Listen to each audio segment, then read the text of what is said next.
Assalamualaikum warahmatullahi wabarakatuh. Perkenalkan, nama saya Diasuda Pratama dengan NPM E1J023058. Di sini saya akan menjelaskan materi CAS Method 2024, teknik dan hasil pengendalian kultur teknis kimia dan biologi penyakit kacang panjang dengan dosen pengampu Dr. Insinyur Uswatu Nurjana MP, Program Studi Agroekoteknologi Fakultas Pertanian Universitas Bengkulu. Baiklah, yang pertama itu mengapa kita perlu melakukan pengendalian penyakit tanaman.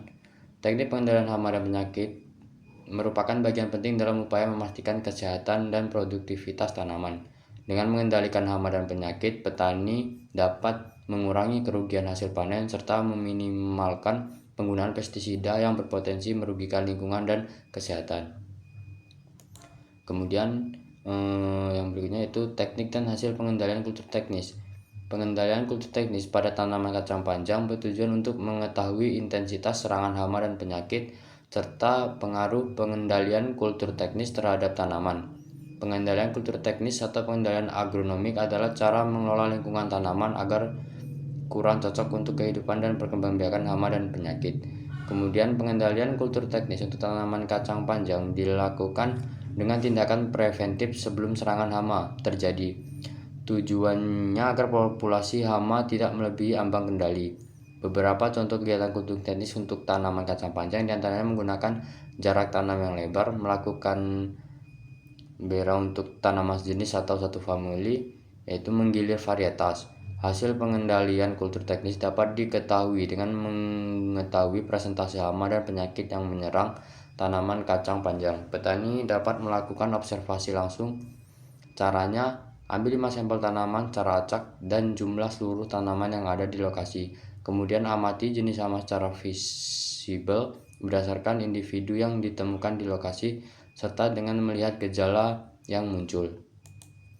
Kemudian teknik dan hasil pengendalian kultur kimia. Teknik pengendalian hama pada tanaman kacang panjang dengan cara kimiawi adalah menggunakan insektisida sintetik. Insektisida ini digunakan ketika cara pengendalian lain tidak efektif lagi untuk menekan populasi hama. Beberapa hal yang perlu diperhatikan saat menggunakan insektisida untuk pengendalian hama pada tanaman kacang panjang adalah yang pertama yaitu menggunakan insektisida yang bersifat selektif, artinya efektif terhadap hama sasaran dan aman terhadap musuh alami hama. Yang kedua itu aplikasi insektisida harus didasarkan pada nilai ambang kendali hama yang akan dikendalikan. Yang ketiga, penggunaan insektisida yang kurang bijaksana akan mencemari lingkungan.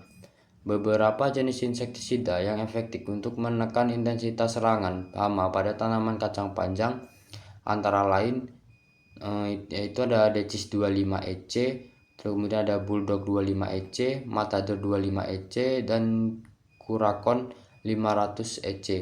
Hasil pengendalian kultur kimia pada tanaman kacang panjang adalah mengendalikan hama secara cepat dan praktis.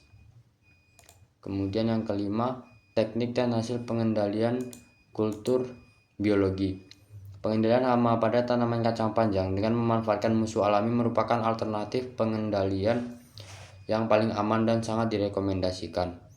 Penelitian ini bertujuan untuk mengetahui keberadaan musuh alami predator dan parasitoid di pertanaman kacang panjang sebagai upaya pengendalian OPT.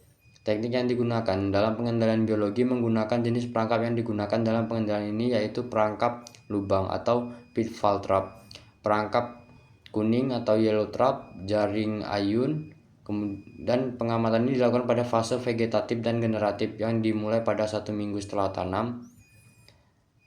Kemudian serangga yang terperangkap pada trap dari tanaman kacang panjang dikumpulkan dan selanjutnya diidentifikasi. Hasil pengendalian kultur biologi melalui peran sebagai musuh alami sangat membantu manusia dalam usaha pengendalian hama, juga menjaga kestabilan jaring-jaring makanan dalam suatu ekosistem pertanian.